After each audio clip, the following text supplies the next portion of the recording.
የተከበራችሁ ውድ የኢትዮጵያ ልጆች በያላችሁበት ሁሉ ሰላም ይብዛላችሁ። ይህ የድል ሚዲያ ነው። ውድ ተከታዮቻችን በዓለማችን ከተከሰቱ ሁነቶች መካከል አስገራሚና ተመራጭ የሆኑ ወሬዎችን ለእናንተ የምናሰማበት ሰዓት ላይ ደርሰናል።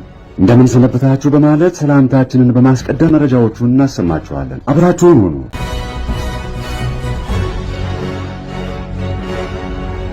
የኢየሱስ ክርስቶስ ስቅለትና ሞት በሕክምና ባለሙያዎች ዓይን እንዴት ይተነተናል?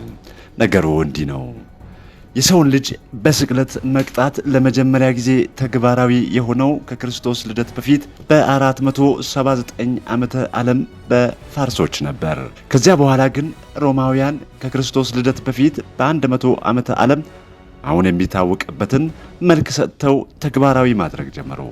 ይህንን የቅጣት አይነት ባለሙያዎች በሰው ልጆች ከሚፈጽሙት የሞት ቅጣቶች ሁሉ የከፋ ሲሉ ይገልጹታል። ይህ የሞት ቅጣት የሚፈረድባቸው ሰዎች በከፍተኛ ወንጀል የተጠረጠሩና የተፈረደባቸው ወንዶች ናቸው። በመስቀል ላይ ተቸንክሮ እንዲሞት የሚቀጣ የትኛውም ወንጀለኛ የሚሞተው በሚያጋጥመው ከባድ ስቃይ ቀስ በቀስ ነው። ስቅለት የሚፈጸመው አላፊ አግዳሚ እንዳይ በአደባባይ ላይ ሲሆን ወንጀለኛውም ሕይወቱ የሚያልፈው ከሰዓታት በኋላ ነው። በሰዓታት ውስጥም የተሰቀሉ ሰዎች መታፈን፣ የደም መፍሰስ፣ ከፍተኛ የውሃ ጥም እንዲሁም የተለያዩ የሰውነታቸው ክፍሎቻቸው ስራቸውን ማቆም ያጋጥሟቸዋል። በዚህ ምክንያት ሞት ይሞታሉ፣ ሞትም ይከሰታል። ሮማውያን የሰቀሉትን ወንጀለኛ ሞት የሚያፈጥኑት እግሩን ከጉልበት በታች በመዶሻ ወይም በብረት ዱላ በመምታትና በመሰባበር ነው። ኢየሱስ ከመሰቀሉ በፊት በጅራፍ በተደጋጋሚ ተገርፏል። ጅራፉ ስል የብረታ ብረት ቁርጥራጭና የሾሉ አጥንቶች ያሉት ሲሆን በዚህም ብዙ ደም ፈሶታል። የታሪክ ድርሳናት እንደሚያሳዩት በመገረፍ ብቻ የሞቱ ሰዎች አሉ። ኢየሱስ ግን እስከ ጎልጎታ ድረስ ስቃዩን እየተቀበለ ወጥቷል። በእርግጥ ኢየሱስ ከደረሰበት ግርፈት የተነሳ ወደ ጎልጎታ መስቀሉን ተሸክሞ መሄድ እስኪያቅተው ድረስ ተዳክመዋል። ኢየሱስ ክርስቶስ በደረሰበት ከፍተኛ ድብደባ ምክንያት በመዳከሙ የተነሳ የሮማ ወታደሮች ስምዖን መስቀሉን ተሸክሞ ክርስቶስ ከሁለት ወንበዴዎች ጋር ወደሚሰቀልበት ስፍራ እንዲጓዝ አደረጉ። ከከተማ ወጣ ያለ ስፍራ እንዲያደርስ አስገደዱት። ክርስቶስ ላይ የተፈጸመው ስቅላት እጅግ ጭካኔና ስቃይ የተሞላበት እንዲሁም ቀስ በቀስ የሚገድል ነበር። በተሰቀለበት ወቅት የእጆቹ አንጓዎች እንዲሁም እግሮቹ በሚስማር ተቸንክረዋል። በአይሁዶችና ሮማውያን ችሎት ፊት ቆሞ የተፈረደበት ኢየሱስ በጥፊ ተመቷል፣ ተገርፏል፣ ተራቁቷል፣ የእሾህ አክሊል ተደፍቶበታል። ክርስቶስ በመስቀል ላይ ተቸንክሮ እንዲሰቀል ሲደረግ የአካል ክፍሎቹ መቋቋም ይችላሉ ተብሎ የማይታሰቡ ስቃዮችን አልፈዋል። ሐሙስ ለአርብ አጥቢያ እጁ ከተያዘበት ሰዓት ጀምሮ እስከ አርብ ቀን 9 ሰዓት ድረስ ከፍተኛ ስቃይ ደርሶበታል። ኢየሱስ ክርስቶስ በዚህ ሁሉ ሰቆቃ፣ ድብደባ፣ መውደቅና መነሳት ውስጥ ብዙ ደም ፈሶታል፣ ተጠምቷል። ከዚያም ለሕልፈት ተዳርገዋል። የሕክምና ባለሙያዎች ኢየሱስ የደረሰበትን እንግልት፣ ድብደባና ስቅላት ከሙያቸው አንጻር እንዲህ ተመልክተውታል። የደም ላብ እያላበው ኢየሱስ ከመሞቱ በፊት በብርቱ ተጨንቆ እንደነበረ መጽሐፍ ቅዱስ ይናገራል።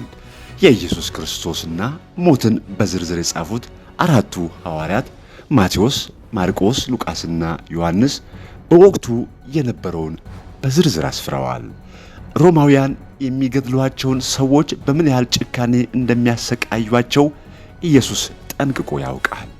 አባቴ ሆይ ብትፈቅድ ይህችን ጽዋ ከእኔ ውሰድ እያለ ይጸልይ እንደነበር በሉቃስ ወንጌል ላይ ተጽፎ ይገኛል። በዚሁ ወንጌል ላይ በፍርሃትም ሲጣጣር አጽንዖት ሰጥቶ ይጸልይ ነበር። ወዙም በምድር ላይ እንደሚወርድ እንደ ደም ነጠብጣብ ነበር ይላል።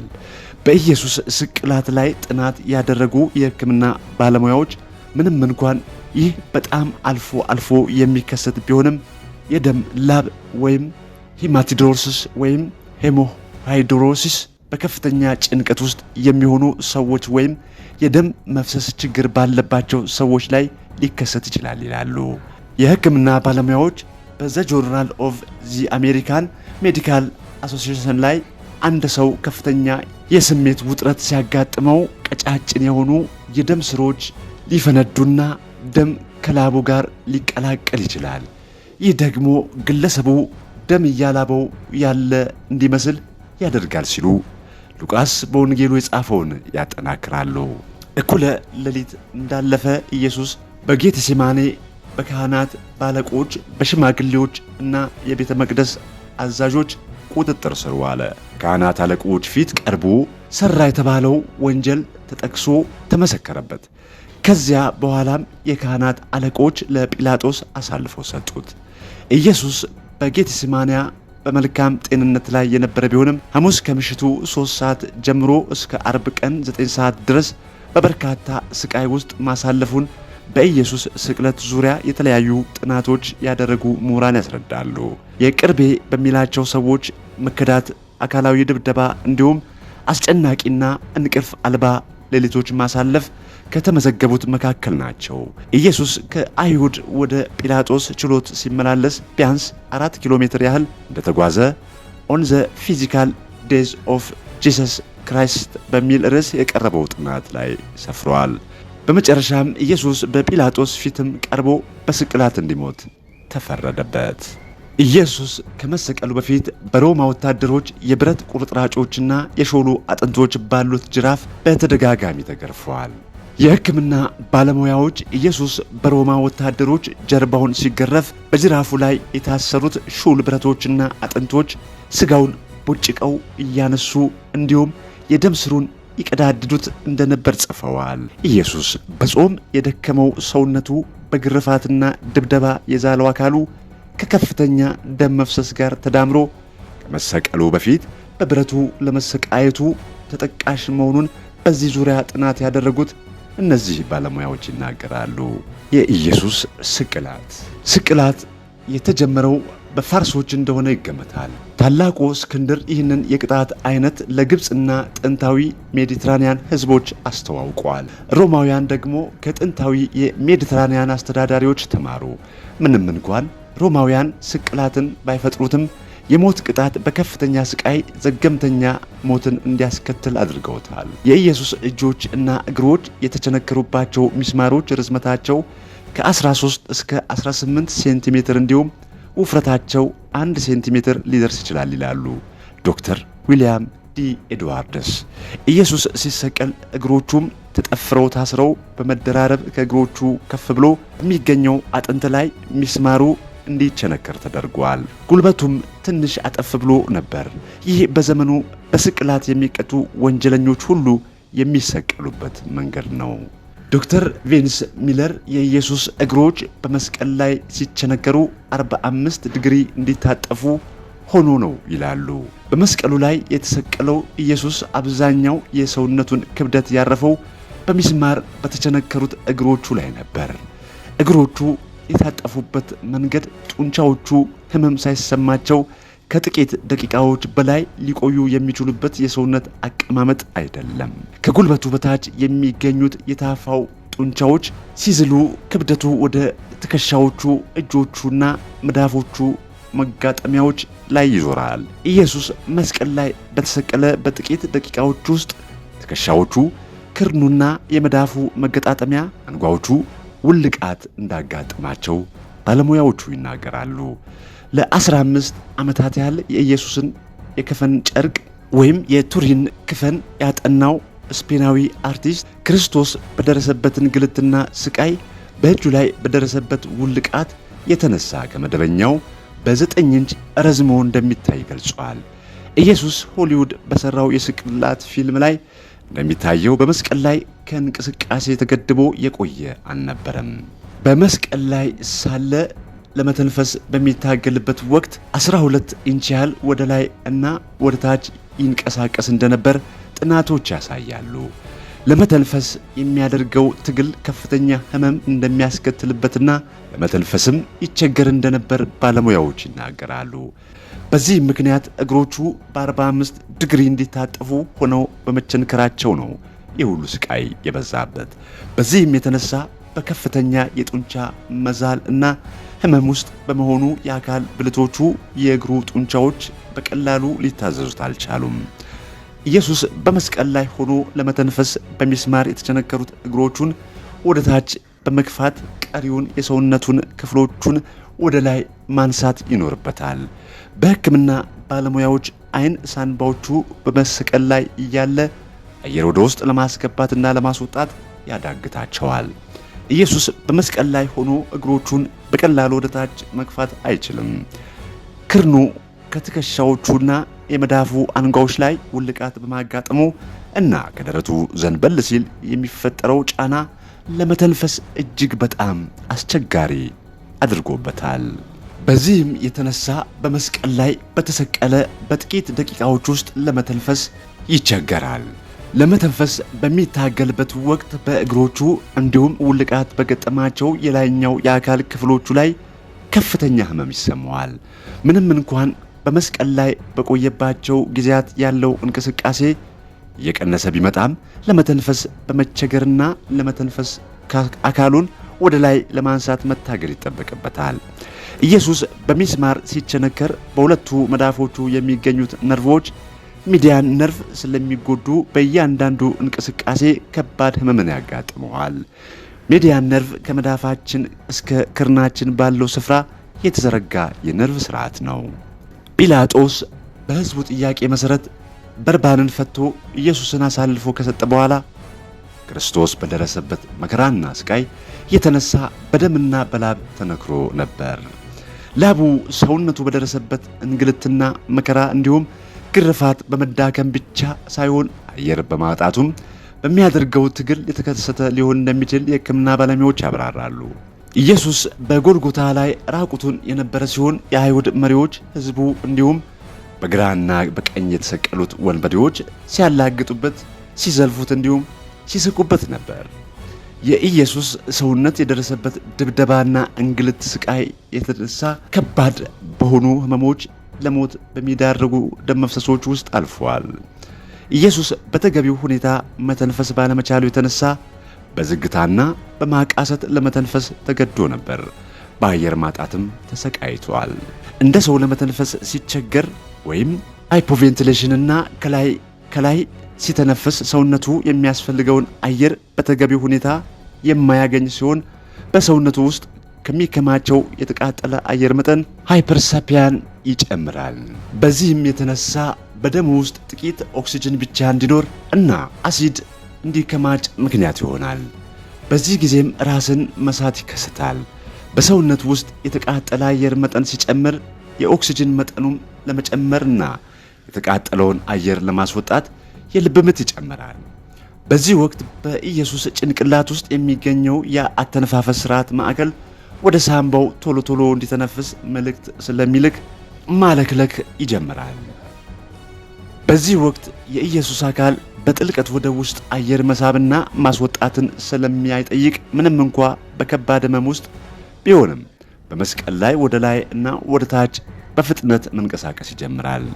ይህም የኢየሱስ ስቃይ የተሞላበት እንቅስቃሴ በስፍራው ተሰብስበው ሊዘባበቱበት ለሚሳለቁበትና ለሚሰድቡት የሮማን ወታደሮች፣ የአይሁድ የእምነት አባቶች ደስታን ይፈጥራል። ነገር ግን ኢየሱስ በመስቀል ላይ ተቸንግሮ በስቃይ ውስጥ ስላለ ሰውነት በእጅጉ የሚያስፈልገውን አየር ለማግኘት አዳጋች ያደርግበታል። ኢየሱስ በዚያች ሰዓት በመስቀል ላይ ተቸንክሮ ሳለ በሰውነቱ ውስጥ ያለው የኦክሲጅን መጠን ጥቂት በመሆኑ እንዲሁም የተቃጠለ አየር በመከማቸቱ የልብ ምቱ እንዲፈጥን ያደርጋል።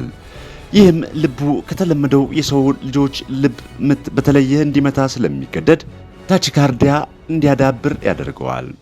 ዶክተር ቪንስ ሚለር ኢየሱስ ያለፈበትን ስቃይ ከግምት ውስጥ በማስገባት የልብ ምቱ ምናልባት በደቂቃ 220 ሳይሆን አይቀርም ይላሉ። ይህም የአንድ ሰው ልብ ሊመታ ከሚችለው በላይ እጅግ ከፍተኛ ነው። ኢየሱስ ተጠማ። ኢየሱስ ከሐሙስ ምሽት 6 ሰዓት ጀምሮ ሲሰላ ለ15 ሰዓታት ያህል ምንም አይነት ፈሳሽ አልወሰደም። ኢየሱስ በውሃ ጥም ተቃጥሎ ጉሮሮ ደርቆ ነበር። በደረሰበት ግርፋት የተነሳ ደም ይፈሰውም ነበር። የእሾህ አክሊል ሲደፋበት፣ እግሮቹና እጆቹ በሚስማር ሲቸነከሩ፣ መስቀል ተሸክሞ ሲወድቅ ሲነሳ ሚኖር መጋጋት የተነሳ በርካታ ደም ይፈሰዋል። በከፍተኛ ውሃ ጥም ውስጥ የሆነው ኢየሱስ የደም ግፊቱም በከፍተኛ መጠን መውረዱ አይቀርም። እንደ ሕክምና ባለሙያዎች ግምት ከሆነ የደም ግፊቱ 80/50 ይሆናል። ስለዚህ በወቅቱ ኢየሱስ የነበረበትን ሁኔታ ሲገልጽ በመጀመሪያ ደረጃ ሾክ ፈርስት ዲግሪ ሾክ ውስጥ ነበር። ከፍተኛ የሆነ የደም መጠን መቀነስ፣ የልብ ምት መጨመር፣ ከላይ ወዲያው መተንፈስ እንዲሁም በከፍተኛ ሁኔታ ማላብ ሊያሳያቸው የሚችላቸው ምልክቶች መሆናቸውን ባለሙያዎች ያስቀምጣሉ። በቀኑ አጋማሽ ላይ የኢየሱስ ልብ ምት እየደከመ ሊመጣ ይችላል። ሳምባው ደግሞ በከፍተኛ ፈሳሽ ስለሚሞላ መተንፈስ ይቸገራል። ይህም በደረሰበት ስቃይ ምክንያት አጋጥሞት ያለውን የመተንፈስ ችግር ያባብሰዋል። ኢየሱስ ክርስቶስ በልብ ምትና በአተነፋፈስ ችግር በከፍተኛ የውሃ ጥም ዮሐንስ 19:28 ላይ ነበረ። እንደ ሕክምና ባለሙያዎች ገለጻ ኢየሱስ ሕይወቱን ለማቆየት ደምና ፕላዝማ ያስፈልገው ነበር። ኢየሱስ በአግባቡ መተንፈስ ባለመቻሉ በአየር እጥረት ቀስ በቀስ ወደ ሞት እያዘገመ ነበር። በዚህ ወቅት ኢየሱስ ክርስቶስ ምናልባትም በተለያዩ የሰውነት ክፍሎች ውስጥ እንዲሁም በልቡ አካባቢ ደምና ፕላዝማ ተከማችቶ ሊሆን ይችላል። ይህ በልቡ አካባቢ ያለ ፈሳሽ ልቡ በተገቢው ሁኔታ እንዳይመታ በመከልከል የልብ ችግር እንዲያዳብር ያደርገዋል። የኢየሱስ ልብ ደም ለመጨመርና ለመቀነስ የሚያደርገው ትግል እየጨመረ ሲመጣ እንዲሁም ደምና ፕላዝማ በልቡ አካባቢ ሲከማች ልቡ ሊፈነዳ ይችላል። ይህም ምናልባት የሞቱ ምክንያት ሊሆን ይችላል ይላሉ ባለሙያዎቹ። የሮማ ወታደሮች በስቅላት የሚቀጡ ሰዎችን ሞት ለማፋጠን ጉልበታቸውን በመምታት እግራቸውን ይሰብራሉ። በዚህም የተሰቀሉ ሰዎች እግራቸውን ጡንቻ ተጠቅመው መተንፈስ ስለማይችሉ ሞታቸው ይፋጠናል። አርብ 9 ሰዓት ላይ ኢየሱስ ክርስቶስ ተፈጸመ፣ ዮሐንስ 19:30 ብሎ ሞተ። ወታደሮቹ እግሩን ለመስበር ሲመጡ ኢየሱስ ሞቷል። መጽሐፍ ቅዱስ ላይ በተቀመጠው ትንቢት መሰረትም መዝሙረ ዳዊት 34:20፣ ዮሐንስ 19:33፣ ዮሐንስ 19:36 አንድም አጥንቱ አልተሰበረም ይላል። ኢየሱስ የሰው ልጅ በመስቀል ላይ ከፈጠረው ሰቅጣጭና አስፈሪ ማሰቃየት በኋላ ሞተ። የሮማ ወታደሮችም መሞቱን ለማረጋገጥ ጎኑን በጦር ወጉ። ወዲያውም ደምና ውሃ ወጣ። ዮሐንስ 19:24-25። የታሪክ ማስረጃዎች እንዲሁም የዘመናዊ ሕክምና ትንታኔዎች ኢየሱስ ከመስቀል ሲወርድ ሞቶ እንደነበር ያስረዳሉ።